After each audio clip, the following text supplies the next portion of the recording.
نهێنی ئەو ملیار دۆلارەی کۆمپانیاکان چییە کە بربەستێکی بەردەم ڕێکەوتنی هەولێر و بەغدایە؟ حکوومەت یەرێم بۆچی خۆی قەرزی کۆمپانیاکان ناداتەوە؟ بڕی قەرزەکە 1 ملیار دۆلاری ئەمریکیە، دەگەڕێتەوە بۆ ماوەی مانگی دەی 2022 تا مانگی دووی 2023 واتە ئەو کاتەی هەناردەی نەوتی هەرێم بۆ تورکیا وەستا. کۆمپانیاکان دوای ڕاگیرانی نەوت نەیانتوانی ئەو پارەیە لە حکوومەت یەرێم وەربگرنەوە.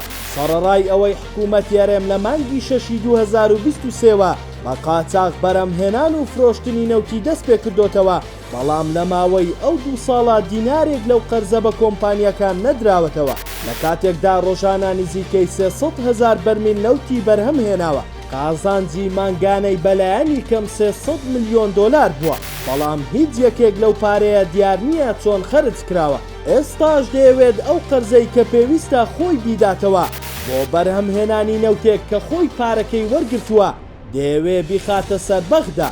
حکوومەتی عێراق و وەزارەتی نەوتیش دەڵێن ئێوە داهاتی ئەو نەوتەتان بۆ خۆتان بردووە، پێویستە هەر خۆشتان خەرجیەکەی بدەنەوە کۆمپانیاکان.